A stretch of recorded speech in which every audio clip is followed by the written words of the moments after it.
Sí, bueno, muchísimas gracias. Si quiere, Entonces, ampliar la diapositiva para que se le vea mejor, profe. ahí la amplía, ¿cierto?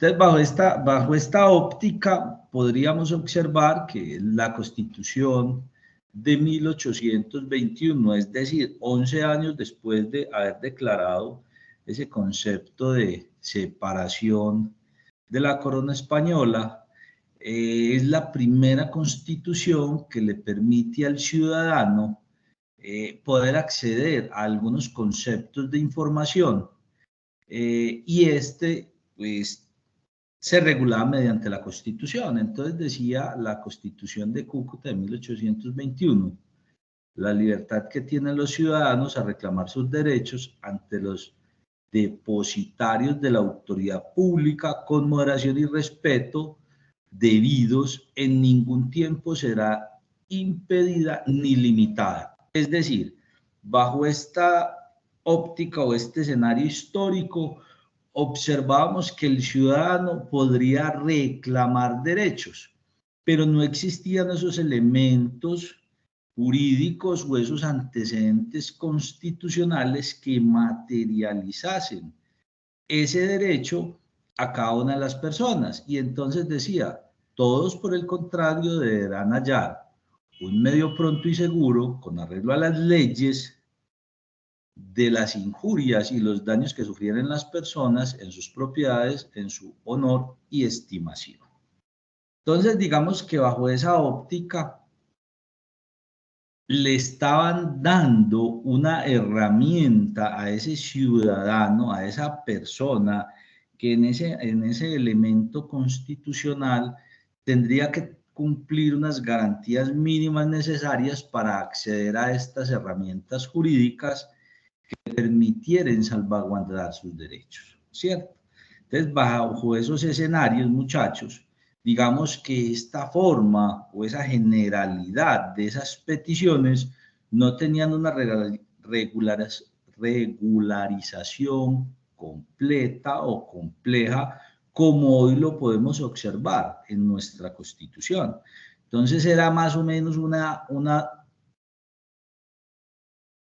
posibilidad jurídica etérea que tendría el ciudadano para acceder a los derechos. Ahora bien, posteriormente, bueno, hay que decirlo así, desde 1810 hasta 1886 aproximadamente existieron 42 constituciones en nuestro ordenamiento jurídico. Entonces, observamos cómo era nuestro sistema jurídico muy prolífero, era muy amplio, era como muy diverso, era muy evolutivo, constante o cambiante, y bajo ese escenario, pues no todas y cada una de esas constituciones tendrían el acceso a esa petición de información o a ese acceso a la información que hoy en día podemos observar en nuestro ordenamiento jurídico, no solamente como un derecho fundamental, sino como un medio para iniciar actuaciones administrativas y hacer pronunciar a la entidad pública. Y cuando hablo de entidad pública, no solamente es el Estado, pueden ser entidades de economía mixta, empresas industriales y comerciales del Estado o personas que en su defecto cumplen funciones públicas. ¿Ok? Ahora bien, en la Constitución de Río Negro, en 1863, que fue una constitución federalista, que permitió al Estado pues, una distribución geopolítica o político-administrativa diferente a la que hoy conocemos y nos permitía que teníamos un derecho de obtener pronta resolución en las peticiones que por escrito dirigían a las corporaciones, autoridades o funcionarios públicos sobre cualquier asunto de interés general o particular. Ahora bien, muchachos, entiendan algo, hay que observar el contexto histórico y bajo este entendido de tener ese concepto histórico, podríamos decir que el 60, 70, 80% de las personas en esa época dada eran personas que no tenían acceso a la educación y eran personas que en su defecto eran analfabetas. Es decir, ¿quién podría acceder en su momento a obtener mediante un escrito dirigido a la autoridad para que en su defecto le pudieran dar las informaciones necesarias para realizar una actividad el ciudadano de esa época? Era complejo, era difícil, porque entonces vamos observando ese concepto que evoluciona y observamos que la Constitución de Cúcuta de 1821 pues inclusive hablaba de la protección de los bienes jurídicos como la propiedad y el nombre, ¿ok? Y eso también determinaba pues la posibilidad de la protección de un derecho al ciudadano, pero el ciudadano no tenía acceso al mismo, porque si todas las personas tendrían que hacer las peticiones escritas, pues como hoy, sin ninguna formalidad, como lo podemos observar en la regulación que tiene la ley 1755, las peticiones no tienen ninguna formalidad. Y las peticiones hoy no solamente son peticiones escritas, sino que son peticiones verbales de personas que en su momento pueden ir a la entidad, solicitar información y el funcionario público está en la obligación de darle la certificación que considere necesario para determinar que ante la entidad pública se está realizando un trámite y tendrá una pronta resolución. Aquí observamos, a grosso modo, que no indica en qué tiempo o en qué término o en qué espacio o tiempo tendrían las personas para poder acceder a esa información. Es decir, usted colocaba la petición y en su defecto, pues la entidad pública en un lapso de tiempo podría ser amplio, le podría permitir el acceso a la información de la entidad que le permitiera acceder a esos intereses particulares o generales que en su momento quisieran las personas acceder. Bueno, para esta barra, pues no sé si en la parte final hacemos preguntas o si hay preguntas muy puntuales y en su momento se pueden responder, me indican muchachos, ¿ok? La Constitución de 1886 nuevamente varía estos conceptos y en el capítulo, en el título tercero, habla de los derechos civiles y las garantías sociales. Bajo esta óptica, pues si podemos observar, cada uno de estas constituciones habla de disposiciones generales, derechos o deberes de los estados. Ahora ya la Constitución de 1886, por eso les cambié la presentación para que observaran la variabilidad de ese ejercicio de derechos que pusiera o propusiera el ciudadano proteger o buscar acceder. En el capítulo, en el título octavo, hablan de disposiciones generales. Profe. En la Constitución de 1863 hablaban de derechos y deberes de los estados. El estado tenía derechos, pero al mismo tiempo tenía deberes. Y uno de los deberes era dar respuesta a las peticiones que en su momento generara la sociedad. Ahora bien, la Constitución de 1886 habla de los derechos civiles y las garantías sociales. Volvemos a retomar un concepto que hablé ahora. La Revolución Francesa, donde sus primeros pilares o fundamentos del Estado era la libertad, la igualdad y la fraternidad, le permitió al ciudadano poder acceder a esas garantías sociales o políticos o la participación activa dentro del Estado. ¿Por qué? Porque sucedía en la época que, si bien es cierto, ese rey, antes de 1789, era quien encarnaba todos y cada uno de esos poderes que en su momento hoy observamos en la tridivisión del poder, que era el ejecutivo, el legislativo y el judicial.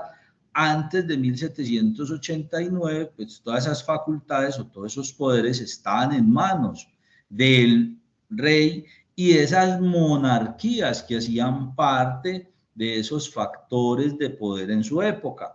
Por lo tanto, después de 1789, pues se le dan derechos civiles a las personas para poder acceder a los conceptos de propiedad y patrimonio, y de igual forma le dan esas garantías sociales a cada uno de esos ciudadanos para materializar la protección de las entidades y del Estado, y al mismo tiempo del Estado poder trabajar en favor de todos y cada uno de sus ciudadanos. Es decir, ¿quién debería cumplir esas garantías sociales? El Estado.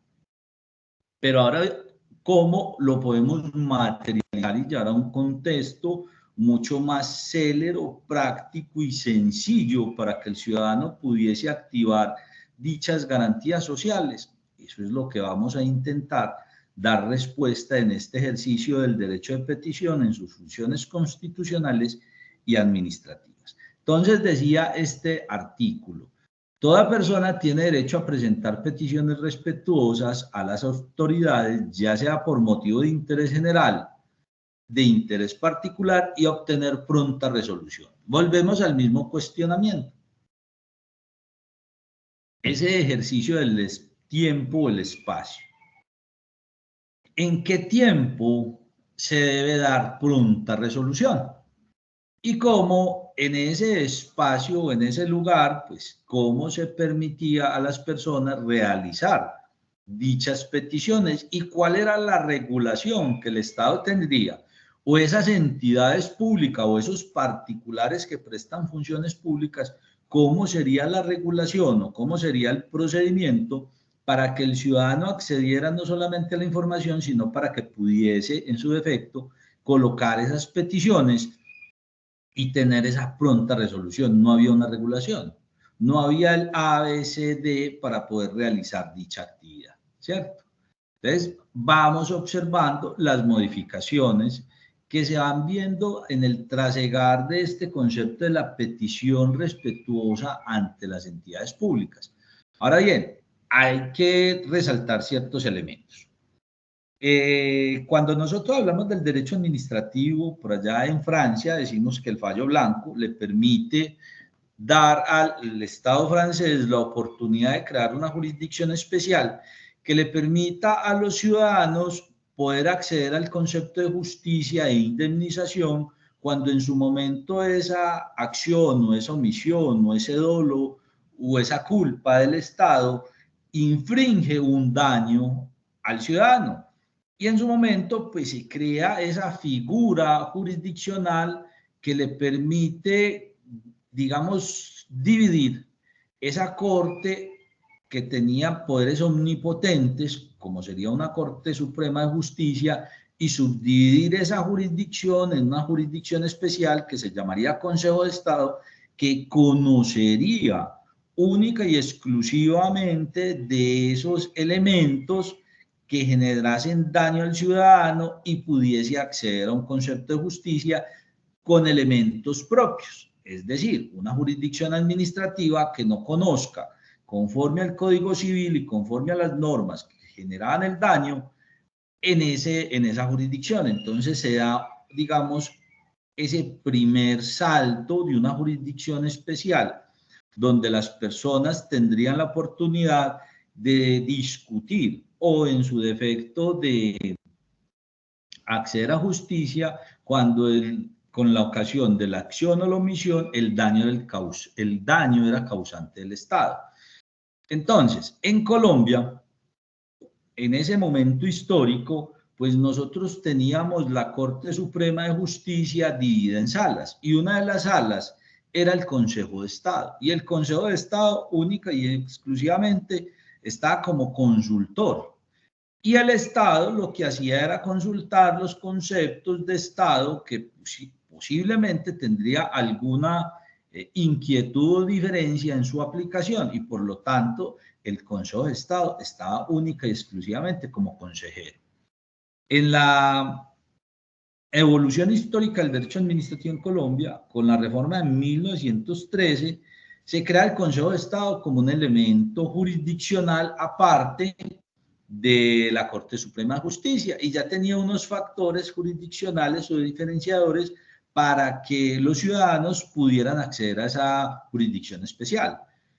Por allá en 1940, si no estoy mal, la ley 147 ya le da esas facultades jurisdiccionales y crean los tribunales contencioso administrativo de cada uno de los departamentos.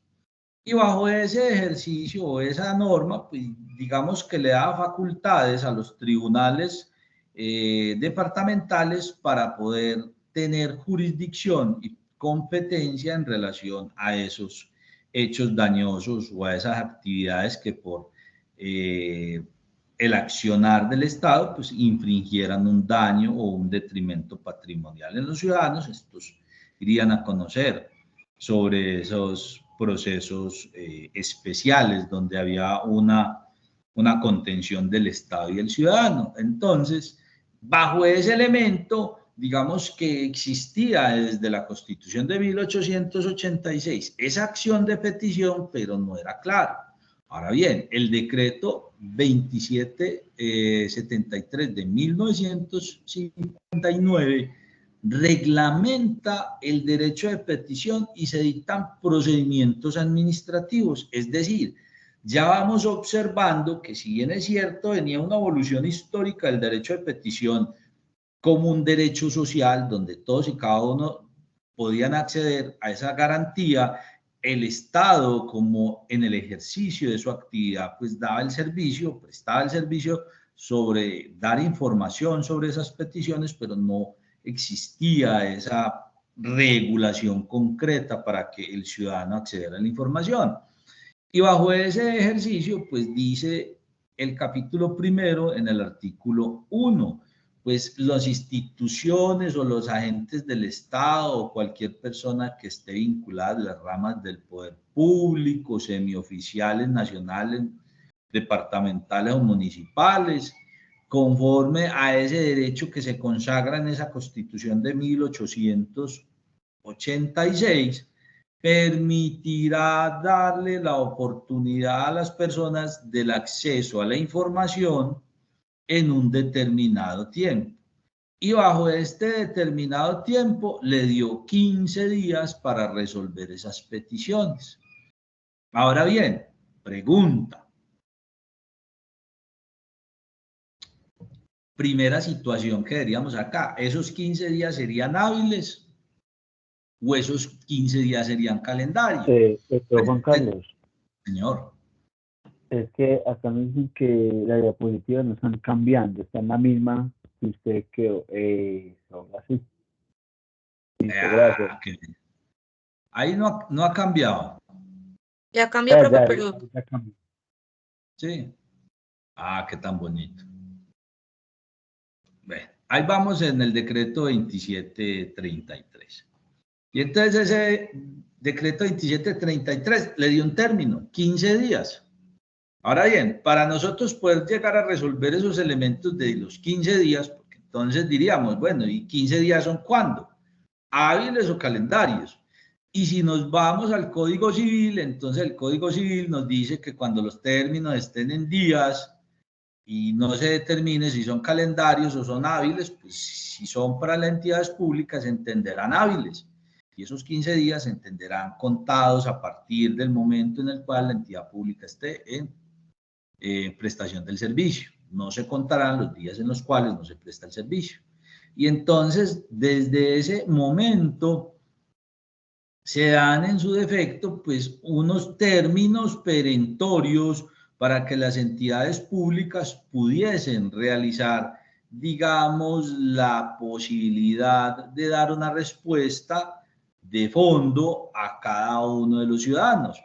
Y entonces, si en su momento usted, como funcionario, no podría cumplir con esos términos, pues usted se lo tendría que dar a conocer a la persona para que en su defecto ésta conociera en qué momento se podría dar la resolución de esa petición. Y aquí estamos hablando de peticiones generales y estamos hablando de peticiones particulares. Ahora bien, no estamos observando cuando en su defecto nosotros decimos en el Código Contencioso Administrativo, por ahí en el artículo 4, cuando estamos buscando la intervención de un funcionario público o en su momento cuando se realiza la actividad de oficio, porque dicen que las actuaciones administrativas se inician mediante derecho de petición de carácter particular o en su defecto de interés general. Y esto le permitiría acceder a las personas a la información necesaria y prudente. Bueno, bajo esta óptica ya llegamos a la Constitución Política de 1991. Y la Constitución de 1991, en el artículo 23, indica: toda persona tiene derecho a presentar peticiones respetuosas a las autoridades por motivos de interés general o particular y obtener pronta resolución. El legislador podrá reglamentar su ejercicio ante las organizaciones privadas para garantizar los derechos fundamentales. Y entonces recuerde que aquí había un decreto, el 2733 de 1951, y era, digamos, una norma o una norma general que regulaba ese derecho de petición en el artículo 45.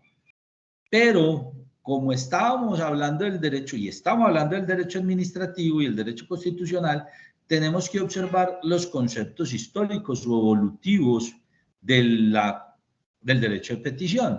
Y en el 1984, el decreto 01, donde existe una regulación ya más concreta y más expresa de ese derecho fundamental, teniendo en cuenta algo, que no estamos hablando sino de derechos sociales. Es decir, podemos acceder a la intervención de la entidad pública para garantizar los derechos sociales de todos y cada uno bajo ese interés general, pero no existía un derecho de petición como el que hoy tenemos, que es el derecho de petición bajo los elementos de un derecho fundamental de primera generación, donde accedemos a la información clara, concreta y que tiene unos elementos mínimamente de coherencia entre la petición y la respuesta. Y el decreto 01 del 84 pues regula en el artículo 5 cómo se debe realizar ese derecho de petición y bajo qué ejercicios. Y aquí decía, no solamente se puede presentar mediante escrito, sino que hoy ya tiene, digamos, un procedimiento menos formalista y le permite al ciudadano pues realizar también la actividad verbal. Y esa actividad verbal, pues el funcionario público le garantizará ese derecho de petición mediante una radicación o un elemento que le permite al ciudadano determinar que ha realizado dicha actividad. Y entonces, ¿qué debería tener esa petición mínima para poder observar la respuesta? Si en su defecto era escrita, una designación a la que se dirige la petición, es decir, la entidad pública o el funcionario público al cual se le está haciendo ese petitum para que dé una respuesta conforme a esa necesidad. Entonces, primero, la designación del funcionario a la autoridad. Segundo, el ciudadano tendría que identificarse para poder saber a quién se le iba a dar, o en su defecto, si iba a acceder a realizar ese escrito mediante apoderado, pues se tendría que identificar su apoderado y dar una indicación de el número del documento, no solamente del peticionario, sino del apoderado de ese peticionario para poder darle una respuesta y obviamente una dirección. Y esa dirección, pues obviamente era física, en ese momento no tendríamos como esa evolución de la tecnología para tener el correo electrónico, el WhatsApp o cualquier otra red social o cualquier actividad que le permitiera acceder de manera inmediata a la entidad pública para poder dar notificaciones. ¿Cuál es el objeto de la petición? ¿Qué requería? ¿Cuál es la información? Ese objeto, si es de interés general o es de interés particular. ¿En qué razones o en qué elementos fácticos o hechos está apoyando esa sustentación para poder acceder a esa información. ¿Cuáles son los documentos que podría usted, hoy en día uno los llama pruebas, para demostrarle a la entidad pública por qué se debe dar una respuesta de fondo y concreta y clara y precisa? Y en su momento, pues la firma del peticionario, si fuera el caso. Pero si usted va a observar, muchachos, o si van a observar en este elemento cómo es el derecho de petición verbal, pues mínimamente tendría que tener unos elementos. Y en esos elementos, pues usted tendría, si va a acceder de manera verbal, pues dar los elementos probatorios o los documentos a los cuales ustedes quisieran que en su momento se les diera información más amplia, más completa de esa petición. Pues usted podría acceder de una vez a aportar los documentos y en su defecto, pues documentos en copia. Los documentos originales nunca se entregan porque en su momento, pues, si existe una pérdida de documentos o falta trazabilidad de los procesos que se radican ante la entidad pública, pues usted no podría volver a tener la posibilidad de acceder a esa información. Entonces, este decreto viene a complementar la Constitución de 1886 y regula de manera, digamos, amplia ese concepto de derecho de petición. Ahora bien, esto es una norma ordinaria, esto es un código. Esto no está ejerciendo, sino, o no más está regulando ese derecho social donde el Estado tendría que tener unas obligaciones con el ciudadano, pero no era un derecho fundamental. Hasta 1984 no se tenía como derecho fundamental ese ejercicio del decreto 01 de 1984, que tuvo vigencia hasta 2011, cuando se expide Doctor, la qué pena, ley. yo le interrumpo. Señor. Es que no estaba pasando las diapositivas y entonces no sé, de pronto más adelante se puedan compartir. No le estoy entendiendo, su merced, qué pena. Es que no están pasando la diapositiva, o sea, no están cambiando. Sí. Eso no sé ahí sí qué pasó, me habrá. Si quiere, doctor, si quiere leer la parte de acá donde está como una, para ampliarlo, a ver si le deja pasar así, porque no sé por qué no le pasa. Aquí está en el decreto 01 del 84, ¿están viendo o no? La Sí. pantalla. Ahora sí. Bueno, Otra usted vez. ya sé Profe, cómo hacer. sino que, profe, o sea, cuando te dicen sí pasa, pero ya se vuelve a quedar ahí. Solamente has mostrado 2 diapositivas en toda la exposición. Ah, qué pesar, yo creí que me estaban poniendo atención a lo que yo estaba diciendo. Sí, profe, le estamos poniendo atención, sino que es muy Sí. bueno no llevar la guía también de la diapositiva. ¿Será? Bueno, entonces, vamos a ver. ¿Ahí están pasando o no? Evolución histórica, Sí, Constitución de ahí sí. 1886, 1821, 1863, 1886, decreto 2733, Es, Constitución Política de 1991, y antes pues hablando de la Constitución de 1991, estoy hablando del decreto 0184, artículo cuarto, artículo quinto y cuarto, que eran los que regulan esa situación. Y entonces, bajo ese entendido, el decreto 01 del 84 decía cómo se podrán iniciar las actuaciones administrativas. Y bajo esa iniciación, pues era una petición en interés particular, una petición en interés general, buscando el cumplimiento de una obligación o un deber legal. Y cuando las entidades públicas, en su defecto, tendrían que actuar de manera oficiosa. Esas son las formas de iniciar la actuación administrativa y eso estaba instituido en el decreto 01 de 1984. Entonces, bajo ese elemento y teniendo en cuenta que la Constitución de 1991 hablaba de los derechos y las garantías y los deberes, y en el capítulo 1 hablaba de los derechos fundamentales, y en ese capítulo 1 está del artículo 11 hasta el artículo 42. Y en ese entendido, este artículo 23 le permite acceder como derecho fundamental al ciudadano a la información. Entonces ha venido generando una evolución de esa información, porque creemos que única y exclusivamente el derecho de petición es para poner una información, pero las entidades públicas pues ya bajo este entendido tuvieron que crear lo que llamaban una PQRS, peticiones, quejas, reclamos o solicitudes. Y bajo esta óptica, pues estábamos en el decreto 01 del 84, que era una norma, pues digamos que había evolucionado bajo ese contexto de Estado de Derecho. Y bajo ese elemento de Estado de Derecho, pues digamos que no existían elementos que pudieran materializar derechos fundamentales. Viene la Constitución de 1991 y empezamos a hablar de Estado Social de Derecho.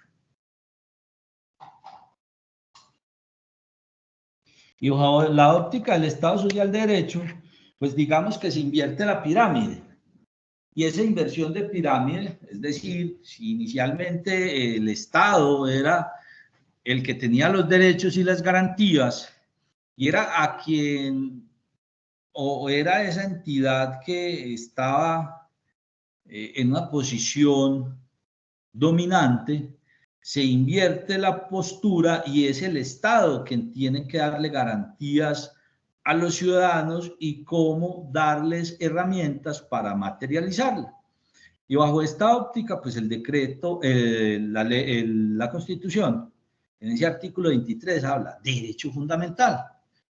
Y bajo esa óptica, ese derecho fundamental se materializaba mediante las peticiones. Y ahí vamos, porque se regulaba este derecho fundamental bajo la óptica del decreto 01 del 84. Y entonces eran las formas de acceder a la petición, de carácter particular, carácter general.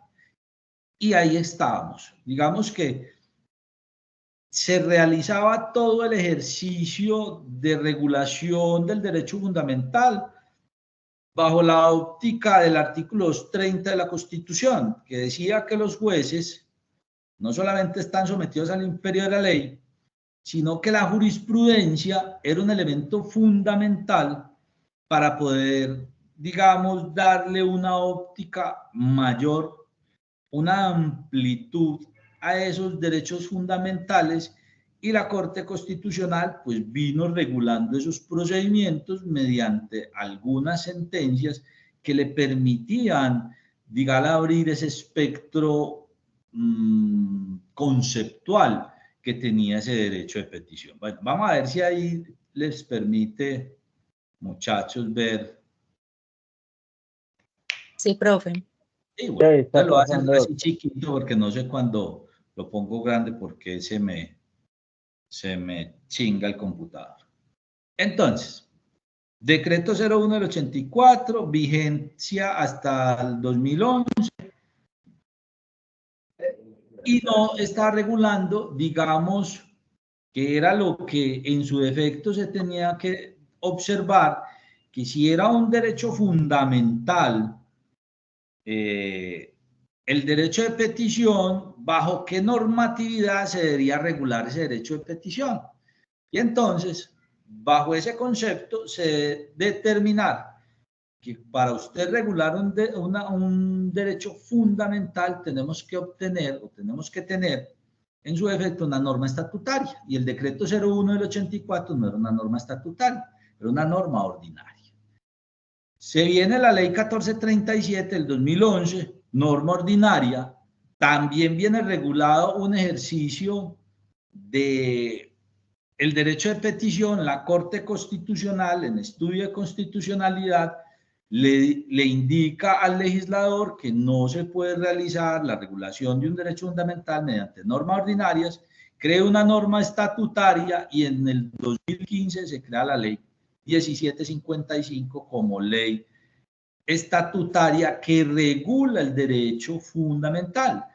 Y dice, ¿qué busca este derecho de petición? El reconocimiento de un derecho, lograr una comunicación fluida y eficaz entre las autoridades y el Estado, otorgar a los ciudadanos instrumentos que permitan hacer realidad los cometidos fundamentales del Estado Social de Derecho ante las autoridades para poder tener una resolución jurídica de un asunto, para solicitar que se preste un servicio, solicitar información, solicitar copias de documentos, formular consultas y conceptos, presentar quejas, reclamos, denuncias e interponer recursos. Ahora no solamente hablamos de esto, sino que podemos dar felicitaciones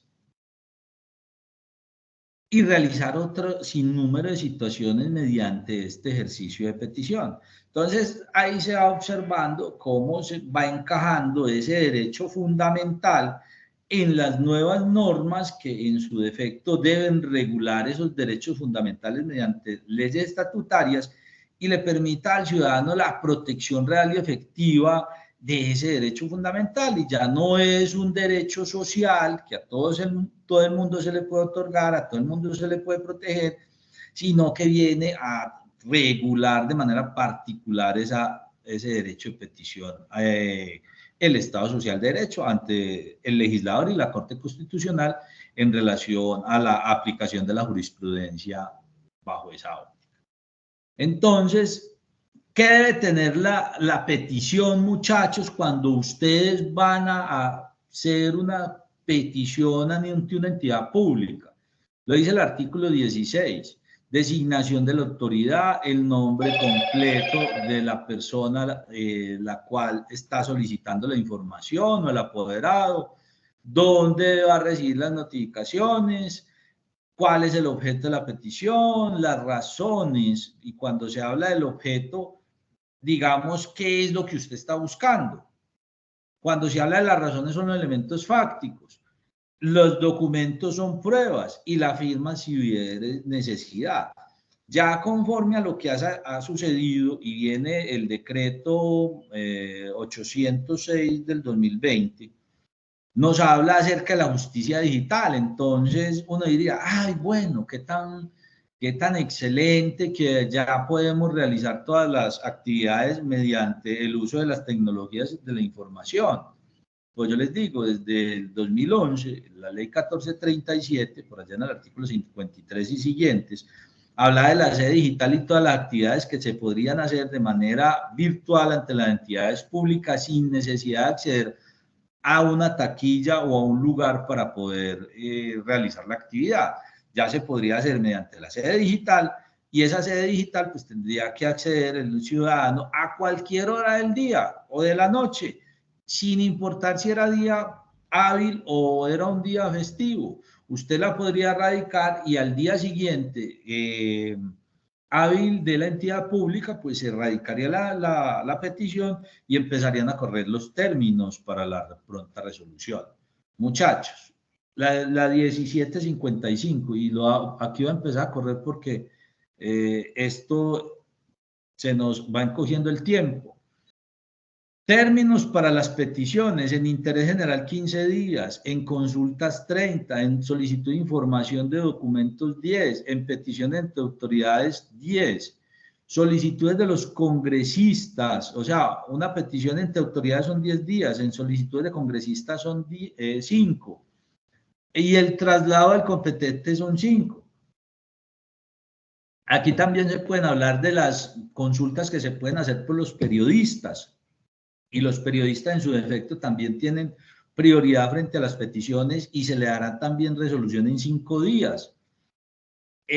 Las peticiones incompletas en las cuales las personas no pues tengan la capacidad de indicar mínimamente los requisitos o cuál es el objeto, cuáles son los elementos fácticos y cuál es la información que está solicitando, pues en su momento al peticionario se le requerirá en los 10 días siguientes para que en su defecto complemente la petición, y se le dará un término máximo hasta de 30 días o un mes para que pueda modificar esa petición y poder acceder a la misma. ¿Qué quiere decir? Que si hay una petición oscura, incompleta o confusa, pues muy seguramente si la persona no la complementa o no da, digamos, los pasos mínimos necesarios para poder acceder a que el funcionario público entienda la petición y en ese mes siguiente no lo ha hecho, pues no es que será rechazada, muy posiblemente el funcionario lo que le dirá es que en su momento la petición no se le va a dar respuesta de manera clara, concreta y precisa, toda vez que no tiene los elementos mínimos para dar esa información y por lo tanto se le dará respuesta conforme a lo entendido por el funcionario. Entonces ustedes están dejando al funcionario que interprete. ¿Sí o qué? El artículo 17 del 18 en su defecto dice hay un elemento tácito o expreso. Venció los términos establecidos en este artículo sin que el peticionario haya cumplido el requerimiento de la autoridad decreta el desistimiento tácito. Es decir, no le va a dar la respuesta. ¿Por qué? Porque usted en ese mes que yo le di no accedió, no complementó, no hizo ninguna nueva apreciación, no aportó los documentos. Y entonces bajo un concepto dirá, se determina que su petición será tácitamente rechazada y en su defecto si hará un acto administrativo se le notifica a la persona que no se le da la información o en su defecto no podrá haber acceso a la documentación que requiere porque no indicó cuál era realmente el objeto de la petición y hay un rechazo tácito. Expreso, el peticionario podrá desistir en cualquier momento. ¡Ay, no! Yo no fui capaz de poder acceder a la información a la cual usted me está solicitando, yo no tengo el conocimiento, yo no sabía que esto existía, o cualquier situación, el peticionario en esos 30 días le dice al funcionario, señor funcionario, voy a desistir de mi petición, y es una petición expresa, entonces el funcionario lo único que hará es, bajo ese entendido, pues motivará el archivo de la petición bajo ese elemento de que el ciudadano pues no quiere acceder a la información y desiste de la misma. Muchachos, en las peticiones el artículo 19 dice, hay peticiones irrespetuosas, oscuras o reiterativas. Bajo este entendido, digamos que ya hay una sentencia del 2014, sentencia de constitucionalidad, donde se indica que no porque sean irrespetuosas la administración pública rechazará de manera inmediata dicha solicitud. Lo que entenderá es que en su momento, pues lo que se pueda interpretar o lo que se pueda dar de información se le entregará. Y en ese entendido, pues la entidad pública pues no tendrá que dar respuesta o de manera desobligante en los términos que el ciudadano se esté refiriendo a la entidad pública, ¿no? Se le dará respuesta con relación a lo que se pueda dar respuesta y obviamente se le podrá, si así lo determina el funcionario de la entidad pública, pues buscar que la persona en posibles escritos, pues tenga un lenguaje más cordial y digamos menos exaltado que en su defecto las peticiones que haya pues colocado o radicado ante la entidad en términos desobligantes. Cuando en su momento la petición es oscura, no se puede interpretar, pues obviamente se le dan 10 días y se le devolverá a la persona en esos 10 días para que corrija y si lo corrige, pues en su momento se le dará una respuesta. Y si ustedes van colocando en su momento peticiones reiterativas con las cuales siempre le han dado una respuesta, la entidad pública lo que podrá hacer es conforme a respuestas anteriores en las cuales se le ha dado al ciudadano o al abogado o a la persona que está interponiendo la petición, pues se le podrá volver a resaltar los mismos puntos o dar las mismas respuestas que se le han dado anteriormente, porque es una petición reiterativa que no lleva a ninguna modificación, digamos, del proceso o de la información que ya se tiene, ¿cierto? ¿Cómo vamos ahí? 48 minutos y todavía faltan 10. Bien, profe. Bien, hoy vamos viendo. Ahora bien, el artículo 20 dice, la autoridad dará atención prioritaria a quienes, cuando hayan razones de salud o seguridad personal o haya un inminente peligro de la persona a la cual se está haciendo la petición. Es decir, estamos buscando de manera inmediata la intervención de un funcionario público o de una institución o de la entidad pública. La actividad periodística también tiene un concepto preferencial. ¿Por qué? Porque están accediendo a información de entidad pública que posiblemente nos permitirá realizar un artículo periodístico o información o cualquier elemento que nos permita a nosotros tener en los medios de comunicación mayor, digamos, cobertura de todos y cada uno de esos elementos de información. También tendrá en su momento que las peticiones se informarán si es de manera verbal o el funcionario es sin competencia, pues se le avisará en su momento al ciudadano o a quien radicó la petición que no tiene competencia y ese mismo se remitirá los 5 días siguientes, no solamente al peticionario y 10 días posteriores a la entidad pública. ¿Para qué? Para que conozca la entidad que da respuesta de la información o de la petición o de la consulta que en su momento el ciudadano ha realizado. A ver, bajo este entendido, una respuesta. Entonces dice la sentencia T794 del 2013, voy a leerlo de manera textual, dice, el ejercicio del derecho de petición no se limita a la posibilidad de elevar peticiones respetuosas a las autoridades, sino igualmente el derecho a recibir una respuesta a la solicitud realizada. Esa contestación debe sujetarse a requerimientos establecidos en la ley. La resolución del asunto debe contar con un estudio minucioso de lo pretendido, argumentos claros, coherentes, dar una solución a lo que se plantea de manera precisa, suficiente y efectiva y sin evasivas de ninguna clase. Es decir, que cuando usted propone la petición ante la autoridad pública o el particular que presta funciones públicas, este no debe ser evasivo, no debe dar respuestas, digamos, a ver, se me da la palabra, incoherentes o superfluas, no ir al grano, no ser concreto. Esa no es la intención de la petición. La petición tiene que reunir mínimo estas características, que sea clara, precisa, congruente y consecuente. Clara con la información, precisa con lo que se debe indicar, congruente con lo peticionado y consecuente con relación a las solicitudes y las respuestas que se va a dar por parte del funcionario. Y así se tendría una respuesta de fondo a esa petición.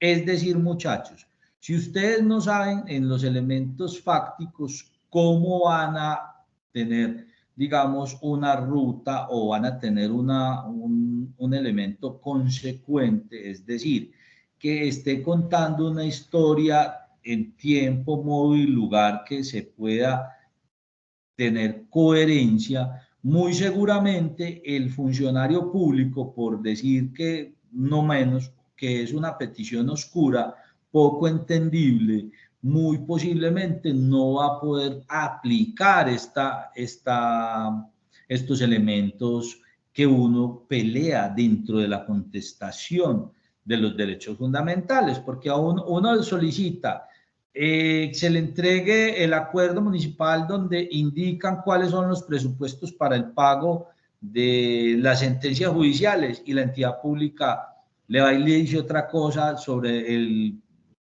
plan de gobierno o el plan de desarrollo municipal que no tiene nada que ver. Entonces uno dice, bueno, aquí no hay congruencia entre lo pedido y lo entregado. Aquí no existe esa congruencia. Entonces ahí es donde uno vuelve y peticiona, y muy seguramente si esa persona o esa entidad pública o ese funcionario no da respuesta acorde a las necesidades o acorde a las peticiones que uno propone, pues muy seguramente estará violando el derecho de petición, y conforme a esa violación del derecho de petición, muy seguramente se interpondrá la acción de tutela. Acción que en su momento lo que busca es proteger el derecho fundamental en la información. Muchachos, digamos que cuando en su momento se determina que son mediante el derecho de petición, hay documentos de reserva. Entonces, los documentos de reserva se habla que son elementos que no permiten acceder a todos y cada uno de los ciudadanos. Ejemplo, relacionadas a la defensa nacional, a la seguridad nacional, en relación a las negociaciones o instrucciones diplomáticas que se estén llevando a cabo mediante las designaciones diplomáticas que en su momento realice el presidente. Bajo elementos de privacidad o intimidad de las personas, se puede hablar de las hojas de vida, historias laborales, historias clínicas, etcétera, etcétera. Bajo elementos de condiciones financieras, hoy en día, pues la declaración de renta tiene reserva legal bajo lo entendido de que hay efectos tributarios y usted no requiere conocer todos los elementos tributarios de todas y cada una de las personas. Entonces eso tiene reserva legal. Los de información financiera tampoco se pueden acceder mediante derecho de petición. Todos los anteriores tendrán que elevarse ante la autoridad pública o ante la entidad jurisdiccional, es decir, ante el juez, y si el juez en su defecto o el funcionario público le reiteran la solicitud de la información, este lo deberá trasladar al juez que le competa para realizar el juez la observación o el análisis de la información, y en su defecto él considera que eso no es reserva, podrá realizar levantamiento de reserva, siempre y cuando él lo considere. Los amparos del secreto profesional, muchachos, y los datos genéticos no se pueden acceder bajo el derecho de petición. Le solicito al abogado fulano de tal, por favor, se me indique cuáles son los elementos en los cuales considera que su mandante realizó esta y esta actividad. No se lo puede decir porque está amparado en el secreto profesional. Insistencias de las solicitudes en caso de reserva, era lo que le estaba diciendo. Esto lo regula el juez, y el juez en su momento administrativo determinará, o municipales, si no hay en su momento juez administrativo, determinará cómo podrá dar la información siempre y cuando no vulnere los derechos de reserva. Y es el juez, no es el funcionario, que considere cuáles son los elementos de reserva. Ahora bien, ahí la norma los dice de manera tácita. Podrá inferirse otros siempre y cuando en su momento pues, los considere en reserva la entidad pública y el juez determine si eso no es reserva. Hoy en día las peticiones tienen la calidad de quejas, reclamos, denuncias, sugerencias, y bajo este entendido todos son peticiones, porque usted puede hacer una denuncia y esa denuncia tendrá que ser ¿qué? Resuelta por la autoridad pública en relación a investigar si hay una acción penal, una sanción fiscal o una acción disciplinaria. La entidad pública lo tendrá que hacer en su momento. ¿Sí o qué? Recomendación, lean la ley 1755, es una norma muy corta, son 44 artículos que le permiten a ustedes, muchachos, digamos, acceder a mayor información. Ahora bien, lo está diciendo ahora de manera así sucinta. Las peticiones no fueron concedidas, acción de tutela. Si la tutela en su defecto concede el derecho y la entidad pública sigue siendo renuente, desacato. ¿Cuántos desacatos? Los que consideren necesarios para que la entidad pública en su defecto así materializa el derecho del ciudadano a la información.